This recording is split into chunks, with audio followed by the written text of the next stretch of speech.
മക്കം ഫതഹിന്റെ അന്ന് മക്ക വിജയിച്ചടക്കി സ്വഹാബത്തിന്റെ കൂടെ മക്കയിൽ കാലുകുത്തുന്ന റസൂലുള്ളാന്റെ ഒരു രംഗമുണ്ട്. ആ മക്കയിലേക്ക് സർവ്വ അധികാരത്തോടെയും തിരിച്ചു വന്ന റസൂൽ സല്ലല്ലാഹു അലൈഹി വസല്ലമ മക്കയിൽ നടപ്പിലാക്കപ്പെടുന്ന ആദ്യത്തെ ഭരണ പരിഷ്കാരം എന്ന് ആവേശത്തോടെ നോക്കി നിൽക്കുന്ന സഹാബാക്കളെയും അത്ഭുതപ്പെടുത്തിക്കൊണ്ട് കയ്യിലുള്ള ഒരു മൺവെട്ടിയും ഇരുമ്പിന്റെ പാരയും മകളുടെ ഭർത്താവ് അലി ഇബ്നു അബീ ത്വാലിബിനെ അടുത്ത് വിളിച്ചിട്ട് കൊടുത്തിട്ട് പറയും, മോനെ അലി, ഒരാളെയും കൂടെ കൂട്ടിക്കോ. മോനെ അലി, ഒരാളുടെ നെരിയാണിക്ക് മുകളിലേക്ക് പൊങ്ങി നിൽക്കുന്ന ഒരു ഖബർ പോലും ഇനി മക്കയിൽ കാണാൻ പാടില്ല അലി.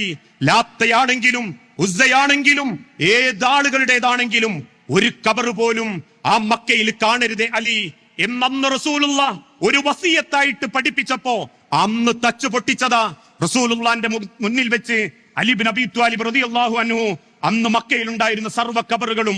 കാരണം അത് ഇസ്ലാമല്ല, അത് മുസ്ലിമീങ്ങളുടെ ചരിത്രമല്ല.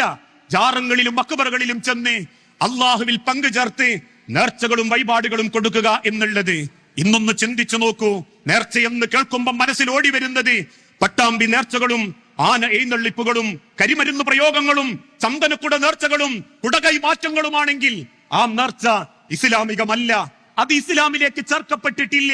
മക്കയിൽ പ്രവാചകൻ ആടുകളെ വേച്ചു എന്നുള്ളതല്ലാതെ ആനകളെയും കുതിരകളെയും ഒട്ടകങ്ങളെയും യുദ്ധത്തിന് ഉപയോഗിച്ചു എന്നല്ലാതെ ഒരു നേർച്ചക്കും ആന എഴുന്നള്ളിപ്പിക്കാൻ കൊണ്ടുവന്നിട്ടില്ല, മുത്തുക്കൊട മാറിയിട്ടില്ല.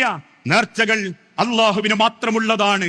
നിനക്കാണ് റബ്ബേ ഇന്ന സ്വലാത്തി വനുസുകി വമഹിയായ വമമാതി, എന്റെ ജീവിതം, എന്റെ മരണം, എന്റെ എല്ലാം നിന്നിലേക്ക് ഞാൻ ഏൽപ്പിച്ചു റബ്ബേ എന്ന അടിയുറച്ചൊരു വിശ്വാസം ഒരുത്തന്റെ ഹൃദയത്തിൽ ഉണ്ടെങ്കിൽ